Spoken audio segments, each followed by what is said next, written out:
So our vision is that all students with learning and attention challenges receive the instruction and support that they need, regardless of where they attend school or whether they have a formal diagnosis. And we pursue this vision through a range of student and educator programs and knowledge and field building efforts that reach students and educators in Durham and well beyond. If you haven't already, I encourage you to check out our website at hillcenter.org. Tonight's event is the third in our fall community education series, where we aspire to offer free, practical, research-based strategies to help parents, teachers, and professionals better support their students. Many of you have attended CES events before, and we are thrilled to welcome you back. And I want to also issue a special welcome to those for whom this is your first interaction with Hill. We hope that there will be many more to come.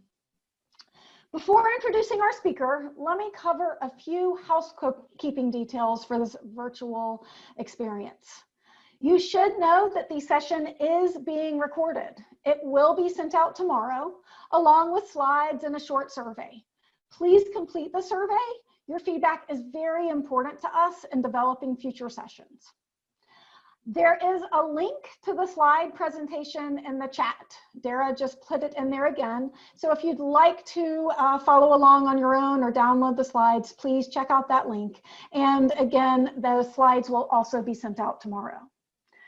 All of our participants are muted, but you can submit questions or comments at any time by using the chat function. So just open the chat, put your question or comment in, it will go to the presenter and the Hill team, and we will respond as we can. The chat is only visible to us. Geraldine, our presenter, is going to present for about an hour, and then we'll have a moderated Q&A where we will respond to the questions that have come in during the chat, as well as questions that come in at that time. So thank you again for joining us. And now it is my distinct pleasure to introduce my colleague, Geraldine Pesacreta. Geraldine is a veteran and beloved member of the Hill Middle School faculty. She also is the coordinator of all our executive functions across all of our student programs, school, summer tutoring, as well as organizing, planning, and delivering teacher training supports and executive function. Geraldine has worked with my own son. She has worked masterfully with many, many students and many, many educators across North Carolina and beyond. And she's really passionate about helping students, families, and educators discover their own strategies for success. The response to her last session on executive function strategies for supporting remote learning was outstanding. And we thank her for planning 2 follow-up sessions in response to all the interest. This is the first of those 2. So without further ado, let me turn it over to Geraldine for the next hour. Geraldine? And thank you, Beth. I'm happy to be here. I'm going to go ahead and share my screen and bring up the PowerPoint. And as Beth has indicated, I welcome anyone to download and take your own notes for this. I would like for people to have as much information as possible. And this is in response to all the questions and the inquiries from the last presentation, and happy to be able to present this topic on processing new information, and another one that we'll talk about at the end that will be in November. So this will be about strategies to help students process new information. Students can become organized, they can have schedules, but they still need ways to learn how to get new information, more than just copying it down, more than just being organized. How do I understand it? Not do I just get it, meaning I have it on a piece of paper, but how do I understand it? And that's what we're going to be talking about this evening. We're going to provide an overview of what it means that students process information and how they actually do it cognitively. And then we'll talk about the role for teachers, parents, and students. And I do hope that there are some students here. If not parents, I'll give you some information on how to talk with your student, and teachers how to support the students. And then we're going to talk about the 8 ways that students can process information. And we're going to be talking about how they can hear it, how they can see it, how they can feel it, how they can kinesthetically work towards getting that information. And then how do we get the students engaged to develop a plan? Because all of this does take the students' implementation in order to do it. How do they implement the strategies? How do they schedule these review sessions? How do they turn passive review into active engagement? And that is key. So this is just, if you were here the last time, a quick review. If not, for those that are new, and welcome, just an overview very quickly of last time's, the session from last month, kind of looking at the brain is the executive function, the CEO, the control panel, and it's in the prefrontal cortex where your executive functioning skills are implemented, and they tell you, the student, the actual actions. These are your study skills. So when the brain is the executive function that tells the student the actions to do to implement, whether it's not to initiate a task or whether or not it is to sustain a task.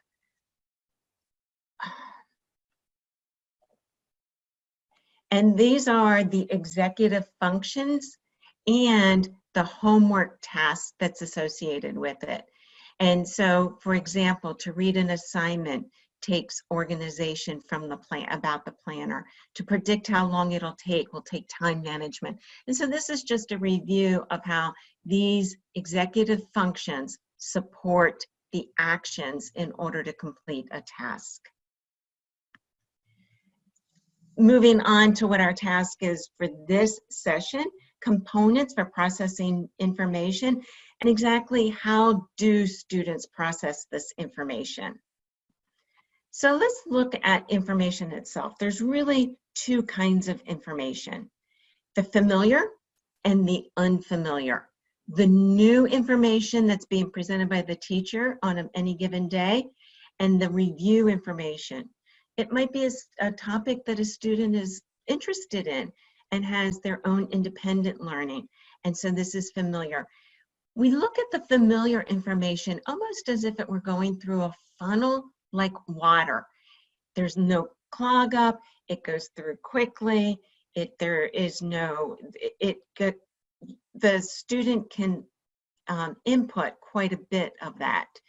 This is the information that you have a greater cognitive capacity, or I've read it that it could be a greater cognitive load. I can input more of this information than if I didn't understand it.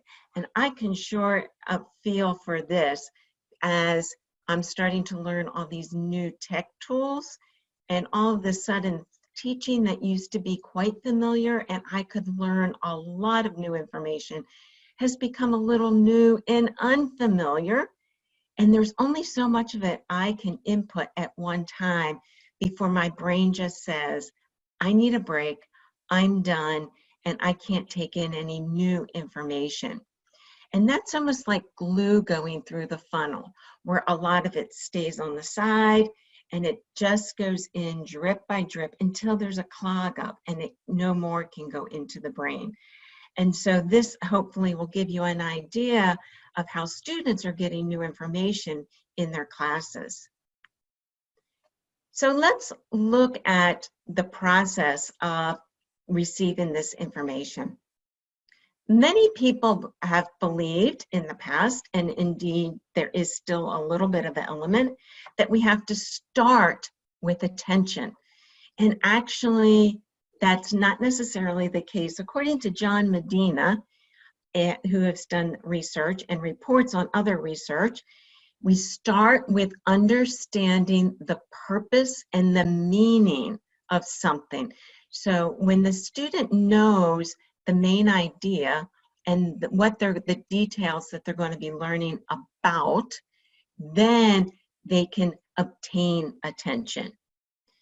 And let me go ahead and just give you an example of this. So students learn the gist of a topic before they understand the details. The teacher is giving a lesson on the physics of rides at state fairs and talking about all those properties and the science behind it. And the student goes home and the parent says, "What did you learn today?" And the student quickly says, "The state fair." Because what they did, they heard all about the rides and didn't understand what the main idea or the gist was. And so just to start the process, a classroom strategy is for teachers to write down on the board the main idea and the subtopics for that day's lesson. So if it is the physics of rides, and then all the maybe two different pieces of that information that you're going to be studying about that. And have them, I actually have students copy at the top of their notes that information, so that information is always visible and ready for the student. This is just one way to help the student see the difference between the main ideas and details when taking notes, to divide the paper into a third and 2/3, the main idea on one side and the details on the other. That helps organize it in the student's mind when they're looking at what is it that I'm actually learning about. So going back to the process and the foundations for comprehension, I know exactly what I'm going to be learning about. Now, and I'm starting to take those details. The more details I know, the more I can practice it. So now that I have some details, I can actually practice those details. The more I practice those details, I can memorize the information. Then I can, because I know that, I can actually receive more, because now this information that's in my memory has meaning. So when I learn new information, I can connect it to what I already know. Therefore, my attention is sustained. I understand what's going on, and my cognitive capacity is greater. So although we often start with attention, actually attention is learned by understanding the purpose, following through with the practice, having that part of our memory so that I can now actually input more information and sustain my attention. So strategies the strategies for processing the information are learned through sustained attention, and in two different locations. The first one is actually in the classroom. And students don't realize just how much of their studying and learning the information, processing that information, studying for that test, actually begins by actively engaging in that class instruction. Instead of just sitting back and saying, okay, I've got the teacher notes, or I'm just going to copy what's on the board and I'll look at it later, actually engaging on it. So students that are there participate in that class. And I've got a series of actions that students can take in the classroom in order to engage. Answer a question, ask a question, make a comment, write a note, read along, put sticky notes on important, color code your sticky notes if you want to do that. Write a summary statement, draw a conclusion, all of these things. If you'll notice, they're all actions. And students employ an action. Teachers ask the students what actions they're going to be taking in class. Teachers, to help the students engage in this actively, start the class with the students' attention and ask them, we're going to start class now, and be present and ask for their attention. And I do that in the beginning of all the classes, that I'm going to actually begin now, and now is the time that I'm asking for your attention. The students hear a lot of general conversation as they enter a classroom and sit down and get their stuff out, and they aren't paying close enough attention to understand that you've started instruction. So actually ask for that attention at the time that you begin that instruction. Once again, identify the topics and the subtopics and let them know ahead of time what it is so they can write that down. And before presenting any new information, always review previous information to help boost that attention. We want more of that information to be able to attach to what they already know. And then provide mindful moments. These are really important. Remember, a student can only input so much new information before they need a brain break. And after about 10 or 20 minutes of new information, take a 90-second brain break. I actually have it on my iPhone, and we just take that little brain break. And after that break, take 1 minute for a student to help catch you up. Say what student would like to review exactly what we were just talking about, so that we brought back our information of what we understand, and we can add more information to it, and then return to the instruction. The most that you've lost is 2 minutes, but what you've gained in that 2 minutes is increased attention by the students to be able to receive that information. Parents, when talking with your students to help them with the classroom focus, create a culture where each member of the family, including yourself, shares something learned in school or at work. So instead of at the dining room table, or when you have just a conversation with your kids, instead of saying, "How are you doing? What grade did you get?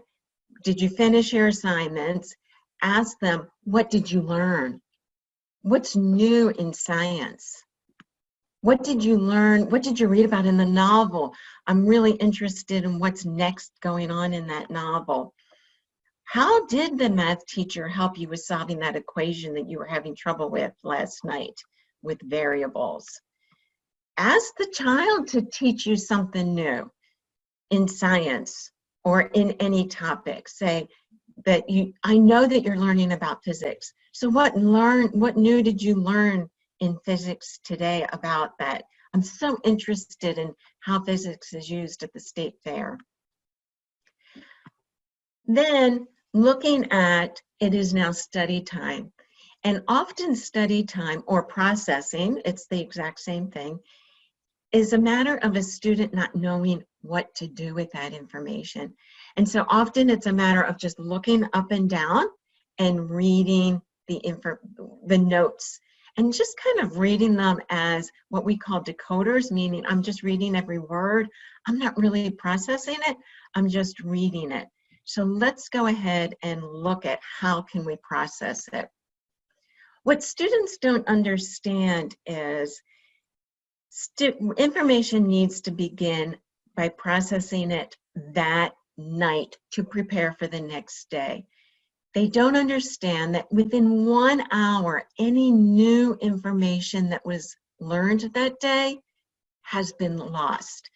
It isn't completely gone, it's not in the short-term memory. By the end of the day, which means the next day in class, they've lost 66% of the information in their short-term memory.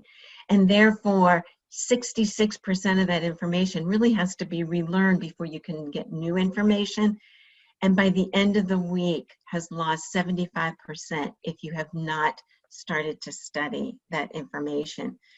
So we have an example here where we talk with the students, and we have these words. And these words appear to be random, and indeed this particular group of words is random and on purpose, because a lot of new information for students appears to be random. They leave with these 6 words and they say, "I'll remember that. That wasn't a lot. Run house, blue job, absolute funny, I got it." What they don't realize is how much of that they're going to miss before they go to class the next day. And then the snowball effect begins, where new information that I seem to understand in class is added to more new information the next day, but I can't quite remember yesterday's. I was sure I would remember it. I can't even remember the first word, and I wrote the list of last week.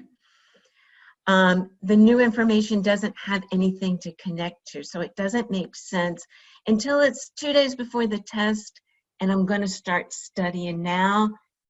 And this leads to a longer list, and this is what you're studying, and none of it is connected information. And so it is so extremely important that students learn that they need to process the information on the night that it was presented to them. So one of the ways we try to talk with students in order to tell them exactly what that means and why should I do this? The teacher did not assign this. I wasn't given a homework assignment, and I don't want to do more homework that I need to do. Explain to me why this doesn't make sense. So we talk to them as if they were an athlete, and every day they do daily drills and ball handling. The coach would never put them in a game if they haven't been to practice, if they haven't handled the ball up and down the field. For a swimmer, if they haven't been in there stroking and trying to increase that momentum and speed. And that happens day after day after day after day. If they were an actor or an actress in a community play, how many times they take small little soliloquies, or if they practice certain scenes so that their expressions are exactly as that needs to be in it, line by line, phrase by phrase. A musician that practices for a concert, they don't just go right, they don't get a piece of music and go right into the concert. They practice. And even before that, the scales, the arpeggios, the sequences, and all of that stuff. And so often this makes sense to students because they are either an athlete or an actor or a musician or any other interest that they like, they enjoy. So trying to teach them to look at studying the same way they would do these activities. So let's go ahead and start looking at some of those activities, and we have 8 of them. This slide will actually present the 8 of them, and then we're going to go through each one of them step by step. So this is just the introductory slide that presents them all. The first one is to summarize what they learned, the new information that they learned, and draw a conclusion. Why do I need to know this? Review with an online video. This is extremely beneficial. And I actually have students that say, I get it now. So we will be going over that. Making flashcards, whether or not it is Quizlet or index cards. We're going to go over the pros and cons. And the bottom line is, the one the students are willing to do is the one that's best. Record a podcast. This has become quite popular, and I've worked with a couple of students that each student, they get together as a group of students, they each do a podcast about a different set of notes. They share their podcasts and listen to them. Create a teaching tool such as a PowerPoint, or there are so many different mediums that they can do that now. Connect notes with textbooks and handouts, and making sure that like kinds of information are together. Discuss information with a study buddy, talking about it. Often they'll do it with someone that they know is in the same class. Parents, you're welcome to do that, especially in short snippets, because you're interested in whatever it is in science or the novel. But doing it with a study buddy is very beneficial. And the last one is to develop a reference book. And I have examples of every one of these, and we're going to go into each one of these in detail. So let's get started on how to help students process information. First, strategy is summarize or draw a conclusion from using your written words or visual representation by sketching. This has become very popular with a number of students. And the benefits are it reduces the strain of the cognitive capacity for the next day. In other words, I'm reviewing what I've done today in notes. Therefore, tomorrow, that new information will have something to connect to, and it'll make much more sense. And I will be ready for tomorrow's new information. That new information will become more water instead of glue. Otherwise, it's all glue. So let's look at some of the different examples that we've got that students have done. And this is an example of a reading that a student was asked to do, determining the main idea and the details related to it, and then came up with a summary. And the summary statement that student came up with was, this is about the Statue of Liberty. Americans had to pay for the statue's pedestal, but it proved to be difficult, and no one appreciated France's gift. And that's essentially what this article was about. But now when we go into new information about the Statue of Liberty the next day, then this information is more water instead of glue, and new information can be processed. This is an example when I had suggested that students divide their sheet into a third. This is almost closer to a quarter, but that's okay. And indeed, it was the main idea and the details were on the side. And a conclusion the student came up with was Bradbury's novel assumes the unexpected, making it more science fiction than prophetic, and the unexpected couldn't happen. And he went through this and said, no, it's not prophetic. That'll never happen. That'll never happen. But he's actually looking through all the notes that he had and trying to process what it means to be prophetic versus science fiction. And so he's ready for the next day's information. Some students will use sticky notes instead of, and put the sticky notes with their conclusion, and that works quite well. Transferring these annotation into notes, so went ahead and transferred so that it went from this that looks a little too cluttered. This was far too much information for the student, and it was far too distracting.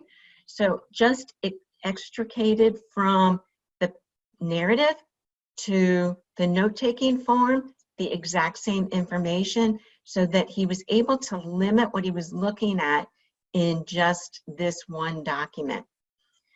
Another way of doing that is to turn all this new information into flashcards with the main idea on one side and the details on the other side.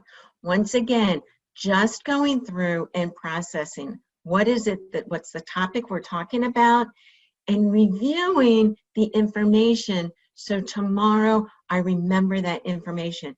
Remember, it goes from main idea and details to practice to memory. And we're in the middle of that practice process doing this.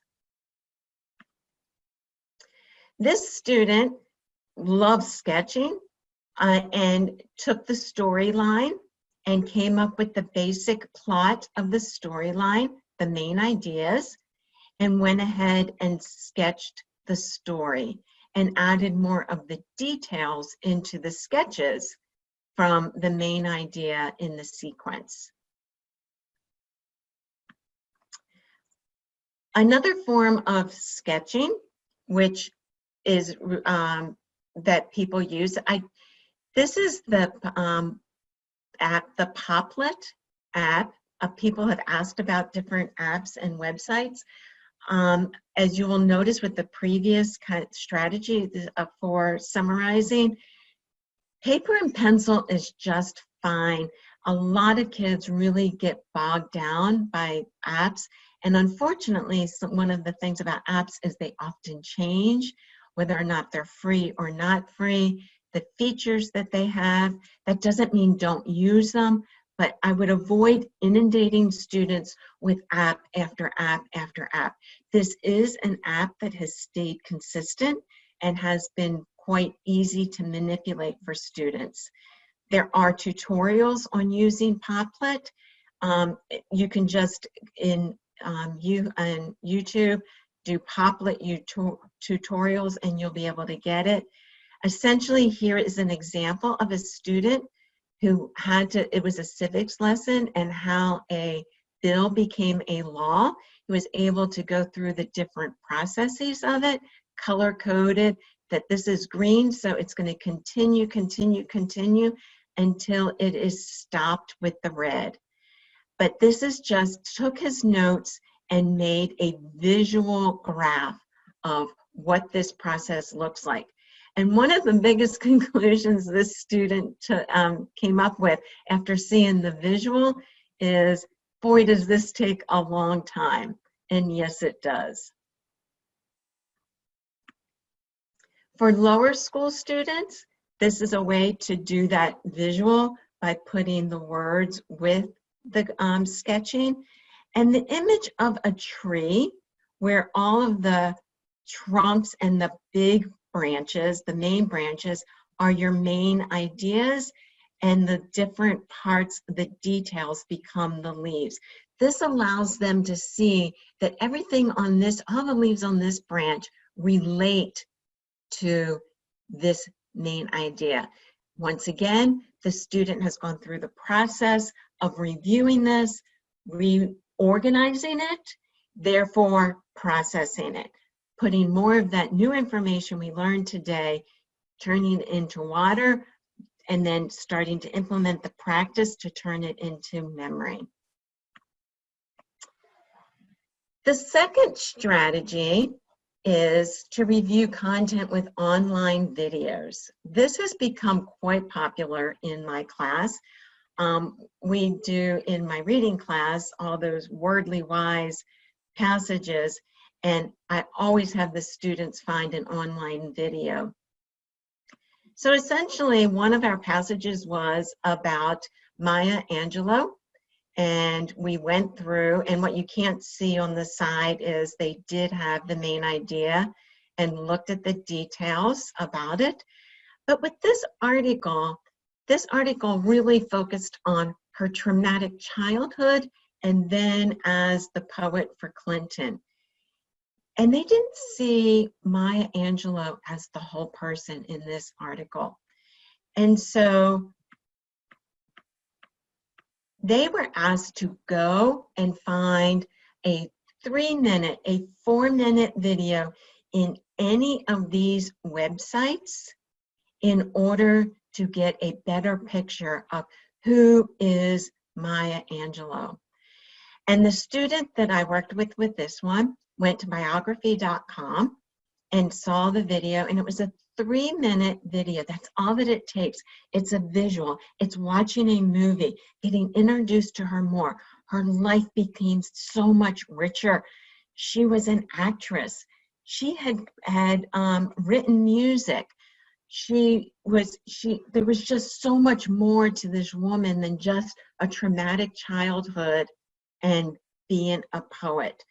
And the student came back and said, I get this story more. Now that information he saw on the video won't be on a test, but that student now knows in that 3-minute video who Maya Angelou is much deeper and is ready for new information now. I'm sorry, let me go back to this one. It gives the visual and auditory engagement. Many students are visual, many students are auditory. So it gives more engagement and through different ways of receiving the information, and it increases the background information. So those benefits are there. Making the flashcards of simple facts. And we want it as much tactile as possible, but if they want to do Quizlet, which once again, if you're interested in Quizlet, this is pretty ubiquitous and most of the kids use Quizlet, but you can get information easily. It's one that has stood the test of time. It continues to be free and is universally easy for students to use. But it allows that frequent practice and kids are willing to do it. You can use it on the phone, on an iPad, on a laptop, or anywhere. But essentially they enter the basic facts, the dates, the vocabulary, definitions, names and positions, formulas, anything that is a simple fact. This is not one where you summarize a whole theory of something, but these are the facts that you need to simply have at your beck and call. And this is something that students can then practice those sets, practice those flashcards, 2 or 3 minutes a night, they're done. And once again, that's that practice that turns into memory. I will select just a couple of features. This is the flashcards. By writing them, the students actually learn through the tactile writing of it. This with the Quizlet, there are far more different ways of engaging, especially for younger students. They become more engaged with it. Either and both are fine. They have their benefits, but they also have, there's pros and cons for both of them, and whichever one the student is interested in doing and will practice more frequently, that's the one that they should use. One thing when talking about flashcards, in order to encourage the flashcards not to get lost or unorganized, you can get them in wire bound, the spiral, and you could have a different set of spiral flashcards for different kinds of information. If you're in English, one could be for vocabulary words, a different one could be for elements of literature in novels. Another one could be character development. One of the biggest hints that I have for flashcards is always quiz yourself with both sides of the flashcard. So for example, instead of always just saying, what does avid mean? What does avid mean? What does avid mean?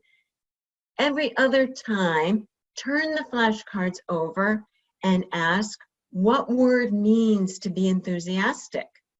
So one time ask yourself, what does avid mean? The next time flip the cards over, what word means to be enthusiastic? Because otherwise, you're only memorizing a definition. You're not understanding the relationship between the definition and the word. Also, another perk for doing this is when they're doing writing. This becomes an easy way for kids to learn word retrieval, where they'll start using these words more frequently in their writing and their conversation. Color coding flashcards is real helpful in order to be able to separate the different main ideas, the different units of study, the different kinds of information that students have to learn.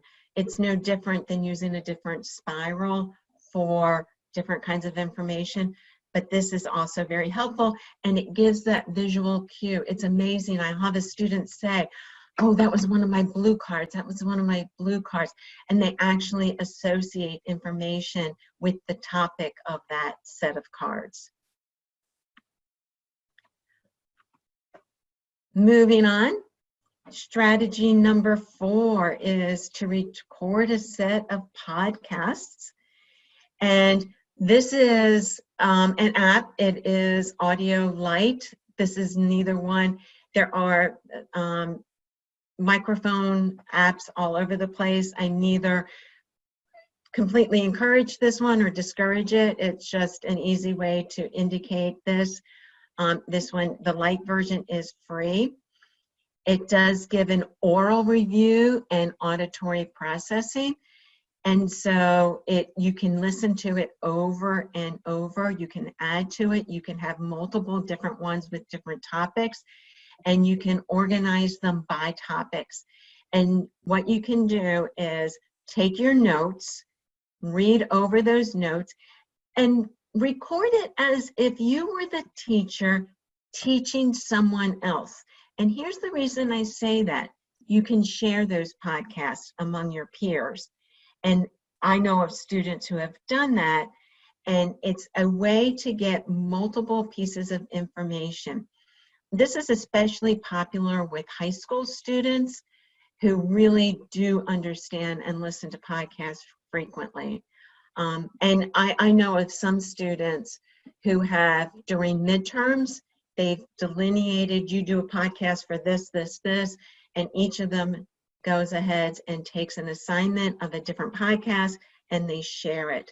And it's something that when they're working out, when they're walking, when they can just put their earbuds in and listen to the podcast. And strategy number 5, once again, we want to organize the main idea and supporting details, analyzing, creating a teaching tool. Once again, you are a teacher. What would you teach? How would you teach this to another student? So looking at, if I'm going to teach this, I need to let the students know what my topic is. What do I plan to teach them? It also helps you analyze the difference between interesting and important. And this is really crucial for students. They will often have trouble determining which of these facts is interesting and which of these facts is important. In fact, when I ask students comprehension questions, I will often, on purpose, say, here are 3 questions about this article. I want you to analyze the 3 questions, and teachers, you can do this as well. I want you to read all 3 questions, and I only want you to answer the 2 that ask about important facts. And don't answer the question that is true and interesting, but not crucially important. Because kids have to start learning the difference. And the students actually get credit for not answering the one question in my worksheet that is of interesting information instead of the important ones. Kids have to learn to be able to analyze facts and figure out which ones would a teacher ask if I were when I'm taking a test. What must I use my precious time, because my time is precious, and in order to be able to understand that information instead of memorizing some interesting information. And being able to predict what the teacher is going to put on the test. This is much more analytical. And here's just an example of things that kids have done. This is one that was with the Maya Angelou. After reading the passage that I gave them from the Wordly Wise workbook, and then watching the video teaching me what they learned from that video and incorporating that new information with the information that was in the Wordly Wise passage. It's been done. I did this with the difference between Fahrenheit 451 and the Giver, but you can do it with anything. Teachers, you can assign this, or students, just come up with a set of these and share them with study buddies. Strategy number 6 is connecting notes with textbooks, handouts. Right now, a lot of this is online. There are times I highly recommend, in fact, I tell students, print this one out and put it in your notebook. All students have a notebook that we have them have from Hill, and it has a reading section, and I have them print it out, or a written language section, and I have them print it out and put it in there. Because I want them, when they're looking at, and instead of a textbook, let's just say that this was a document that I asked them to print out from the website, I have this color-coded. This document here is a blue sticky note, and these notes are blue sticky notes. Therefore, the information from this page and these notes are the same. And so I want to make sure that I have all like kind of information together. So all my sedentary rock My main idea is at the same location. So I have this blue open when I'm also looking at these blue notes. Likewise, the orange sticky notes refers to the same content, the same main idea as the orange notes and the yellow and yellow. It really helps them understand that this main idea, I'm not looking at these notes in isolation. I'm processing blue information together, not just my notes together, all my blue information together, then all my orange information together. And it helps them put together that main idea and the details. Discuss information with a study buddy. And so essentially what you're looking at is just talking it out, sharing your notes. And a buddy could say, that's not the notes I have. Let's look at that again. And when there's a disagreement, then those two students can send an email to the teacher asking for clarification. Or a student might have been absent, or a student might have said, I missed that note. Can I get that information and add it to my notes? In the meantime, they're discussing it. What do you think will be on the test? What do you think we have to know this information? And so what I do recommend is for 6th and 7th graders, 5th graders can do this with a parent and say, teach me what it is, or have even, now that we have Zoom, go ahead and have a Zoom conversation with a child and a parent on one side and a child and parent on the other side, and ask the kids, share the information, and we might ask you questions about it. For 6th and 7th graders, I would have the parents step back a little bit in order to be able to supervise and make sure that the conversation doesn't go into soccer practice, because that's real possible there as they try to sustain that attention. But for 8th graders, starting to go ahead and do, the second half of 8th grade, I do have in class, I teach them how to do this so that high schoolers can start doing study buddies, which lead into peer study groups, which are ubiquitous in college. And some of those colleges require peer study groups. But it helps you restate the information, learn from the two sets of notes with different perspectives, collaborate with predictions, and make sure you get missed information. Once again, you want more of that information to become water, and more of it so that it's not as sticky as the glue. And we're practicing. It's becoming part of memory because we're doing this multiple times a week. And then my attention is increased because I understand what the teacher is asking about. And strategy number 8. And this is where encouraging the students to create a reference book. This is something that they will use unit after unit, lesson after lesson. They will always need to know some of those math equations. We will always need to know some of those grammar rules. Even though we're done studying nouns, I still need to know some of these rules for compositions later this year, next year, the following year. And so it helps students to reference. The more they reference the material, the more they will remember the material. Because to be quite honest, especially with the middle schoolers that I work with, their number one source of information is me. And I don't want that to be. And so I will always say the kids in my class or any of the language arts classes at Hill have to go into the handbook in order to reference it first and then ask a question. I know I need to have a compound predicate, and I'm in this with verbs. I just don't understand what a compound predicate is. And then I might refer them back to chapter 1 instead of chapter 3. I can help them use the resource tool.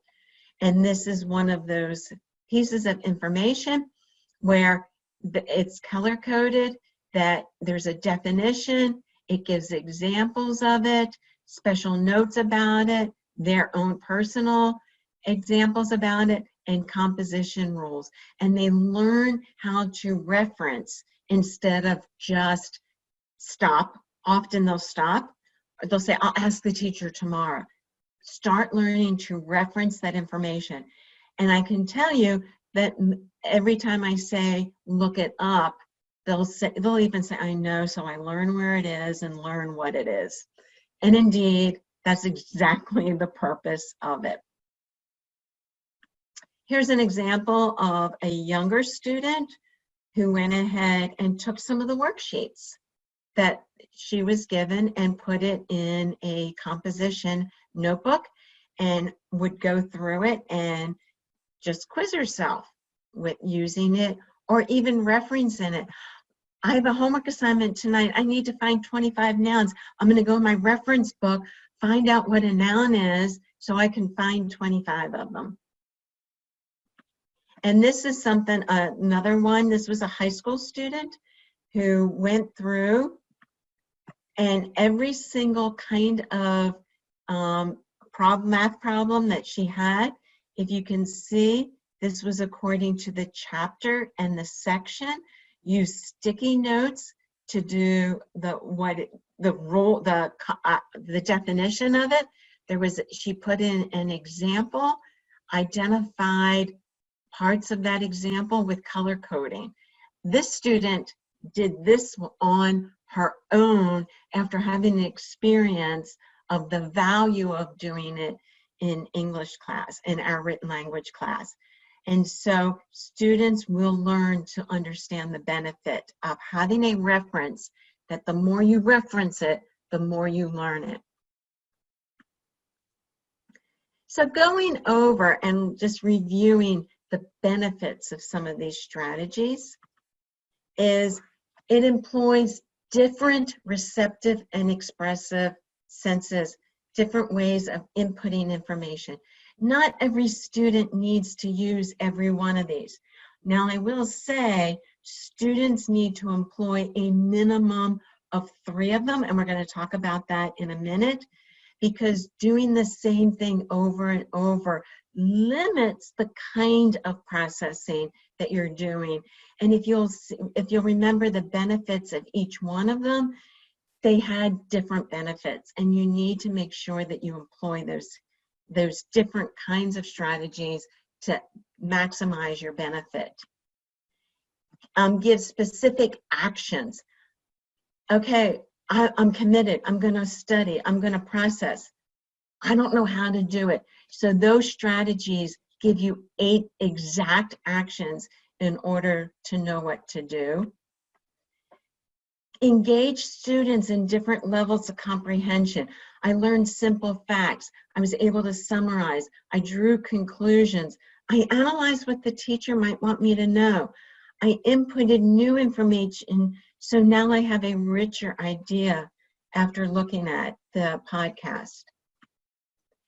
Engage them with technology, but you're not dependent on that technology, because not all processing requires technology.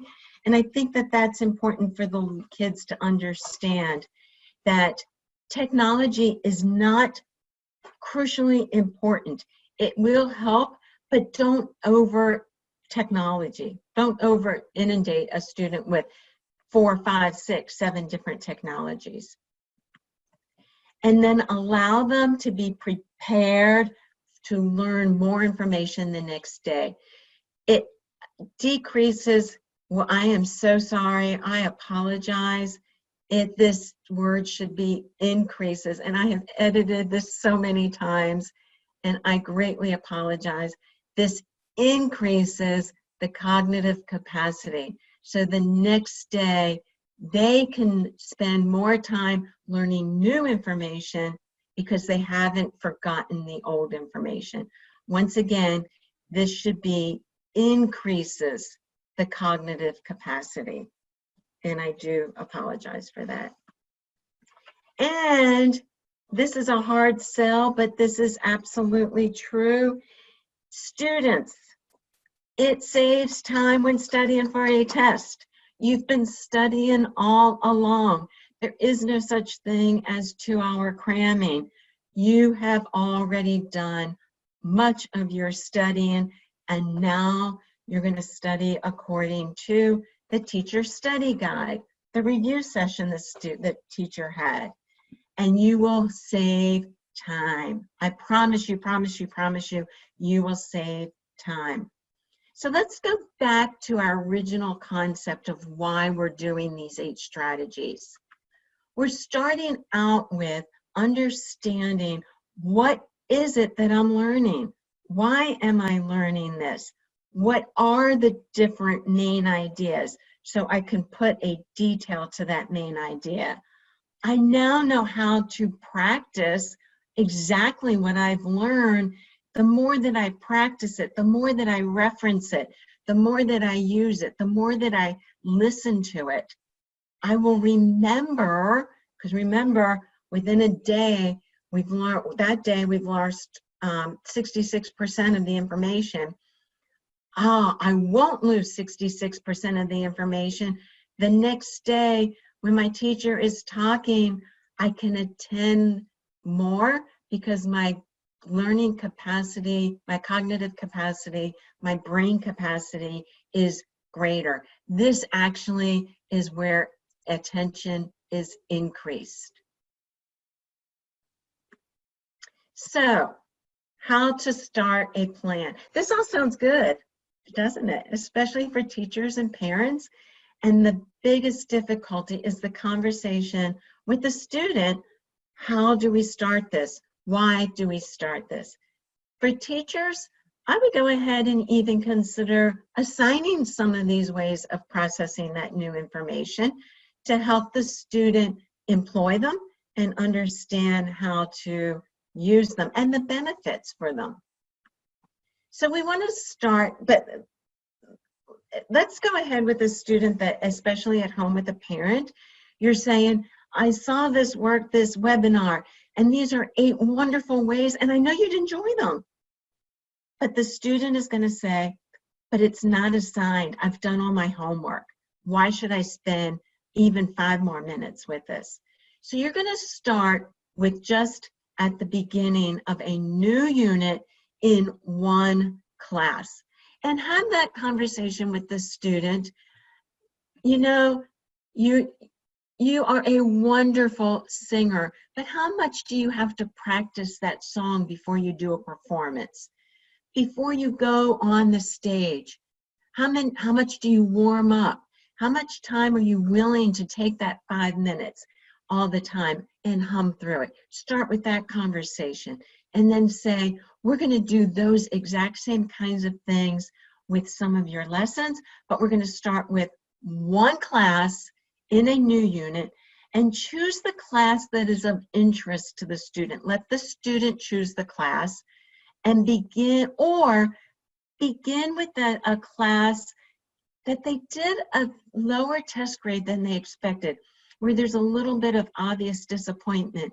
And that's where the conversation can start. You know what? Why don't we just for the next 2 or 3 weeks employ some of these things, and let's see how the next test grade compares. Communicate the plan with the teacher. To be accountable.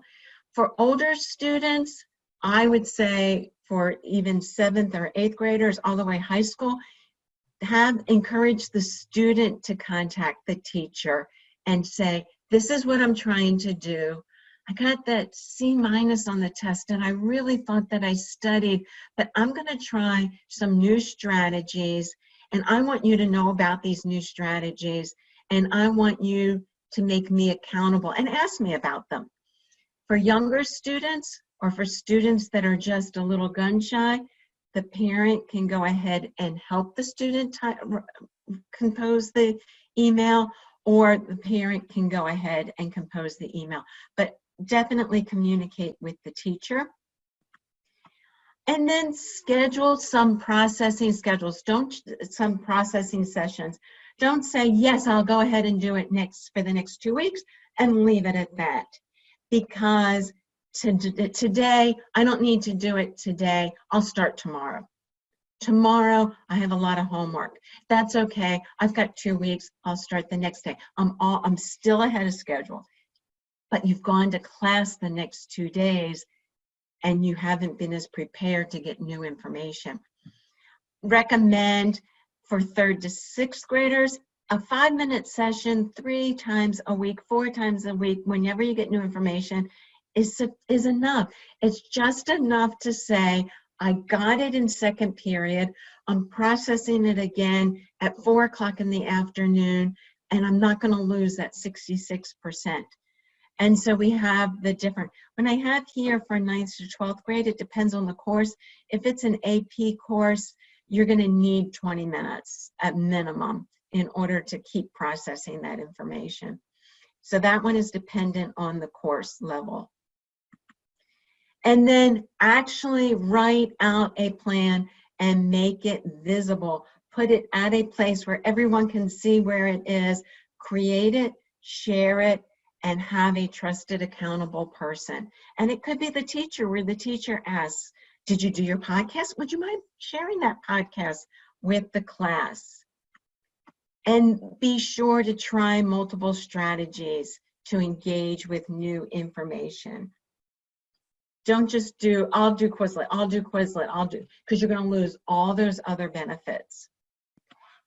And then after taking the test, reflect on each strategy and the overall plan. What worked? What actually helped me with this? Compare that C- with a B+. Oh, that felt so good. And you know what? The night before the test, I didn't have to cram. And here's just an example of one, and you'll notice I didn't just say processing session. I actually put down the action I'm going to use, and some of them are actually repeated. And if I watch 2 videos, I'm going to watch another video here, but I'm going to write new cards also. I'm going to compare notes. I'm going to compare these flashcards with someone.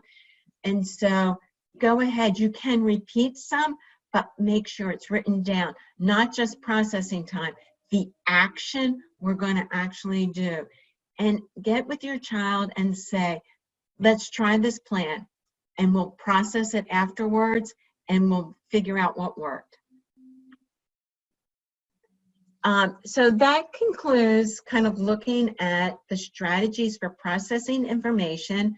Once again, looking at understanding what I'm learning, practicing what I'm learning to turn it to memory. I now get it, I understand it, so my attention is increased. Just want to go ahead and introduce to you the next, before we do the Q&A, which is going to come up next, creating a study plan for tests and exams. And as you can see, the processing of information will really help with this, but we're going to get into the nitty-gritty of actually coming up with what we refer to as study plans, and it makes studying so much easier for the students.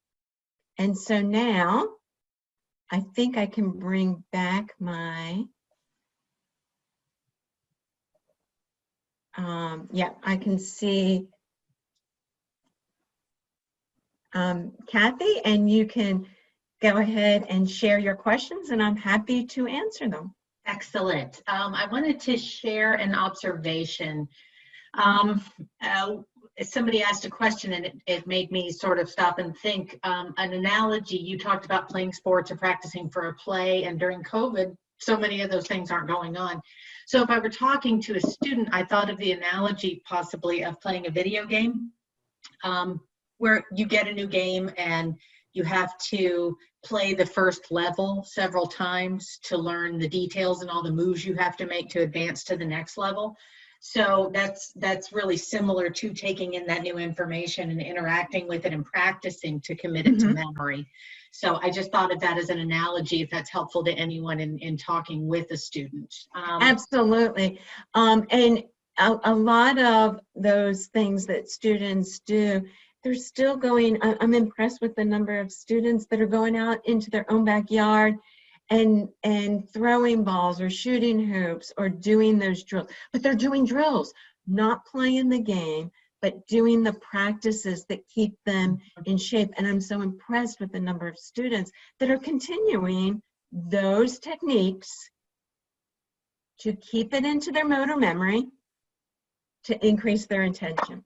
Absolutely, absolutely. So one person asked, can you talk a little bit more about the skill of figuring out information that'll probably be on the test? What are some key things that a student should, like some tips that a student could use to figure that out, to get better at that? And this is also something I would recommend that teachers practice in the classroom, and can also, and so I'm going to talk about it on two different fronts, but not go too long with this. And that is one of the reasons that if I ask 3 questions, I will say only answer 2 that ask about important information that must be learned versus interesting that allows me to enjoy reading it. But essentially, the students will ask themselves, read an article and say, if there's a paragraph and know the main idea, if I only had to know 4 things, what are the 4 most important? And start to have the kids write down their facts and put them in order of importance. Or write down all the facts and then number those things. Then it's very likely that fact 1, 2, and 3, or fact 1, 2, 3, and 4 are your important details, and the others are more likely to be of interest. And so looking at just making that list and ordering them in terms of importance. And teachers, you can even ask the students to do that as part of an assignment, is asking kids to go through some of these processing exercises. So if I have 4 classes and I need to spend, according to the chart you showed, 20 minutes each night processing those, that seems overwhelming to me, particularly if I'm resistant to homework. So could you talk about whether this is used for every class, or are there certain ones I should be focusing on instead? Really important question, because everyone thinks that every teacher presents new information in all 5 classes every single night. We did a survey of all the student classes. I was working with 3 different students, and they kept a journal of what they did in class, because I was curious about the exact same thing, because you do need to process the information when you get it. It is so crucially important, but you can't spend an extra hour a night processing new information. It was really quite interesting. Over a 3-week period of time with students, and these were students I was tutoring, so they were not coming to Hill for our academic program, but it was for tutoring. And this was about 4 or 5 years ago. And every day they would indicate new information was presented in class, review information, or review problems. What we discovered was that over a 3-week period of time, for 3 different students, for 5 classes minimum, there was only 1 night for 1 student that 3 teachers gave new information. Because what will often happen is, in science class, there will be one day you learn new information, and the next day or 2, you might be doing a lab with a partner. And so you're actually doing processing while doing lab with a partner, but your new information came the day before, not for 2 more days. Or it might be that you're learning new information in history class, but the next day you're doing a worksheet. in that, which is based on that previous information. So when we went ahead and we looked at it, we found on the average, there were two classes per night for new information, and often only one class. So the night of the test, there's not new information. Even the night when you're given the study, you're going through your study plan, not processing new information. Math is often, the homework is often processing new information. So that's already taken care of. English, it might be that we learn new vocabulary words on Monday, but Tuesday, we're putting them in sentences. That's already your activity of processing new information. So some of this really does take place in the classroom as well. In the classroom, and that's where I can't emphasize enough, engage, ask questions, participate. Don't sit there and say, I'll do that tonight. Yeah. I'll look at this tonight.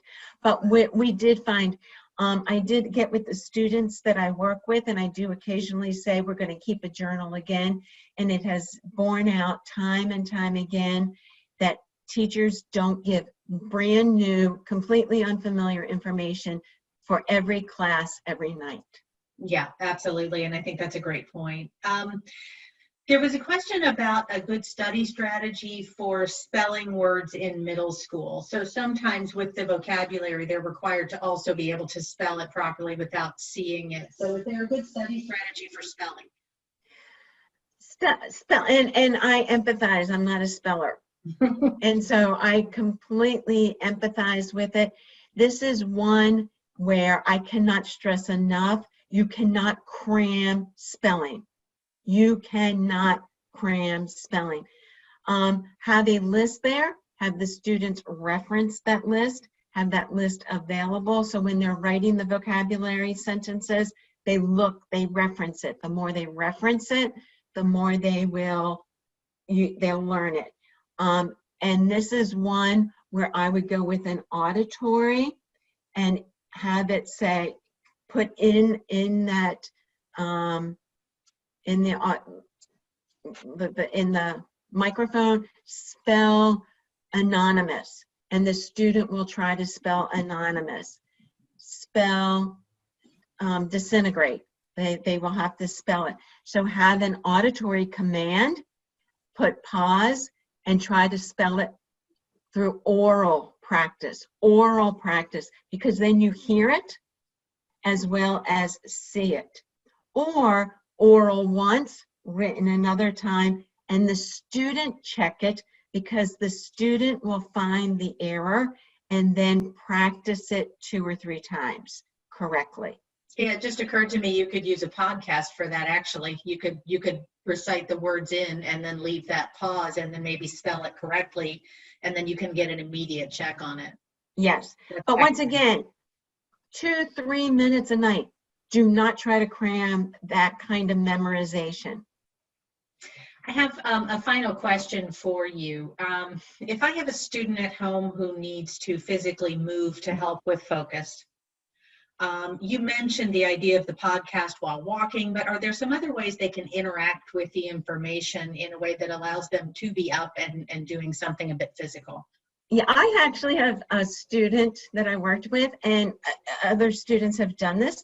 And so when you have a sequence of events, a history of events, something that they have to know the beginning, the middle, the end, they come up with flashcards, they put it around the dining room table, and they walk around the table dictating into a podcast the event.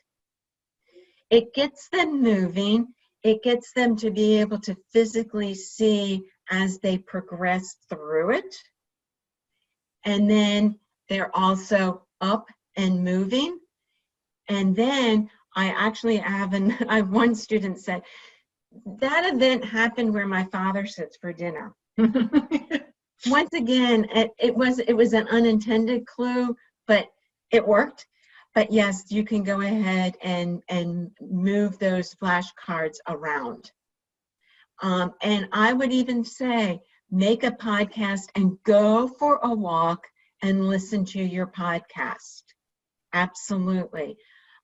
This is where I would also say, even if you're not a student who requires the movement, do the movement. Do not limit yourself to one kind of a strategy.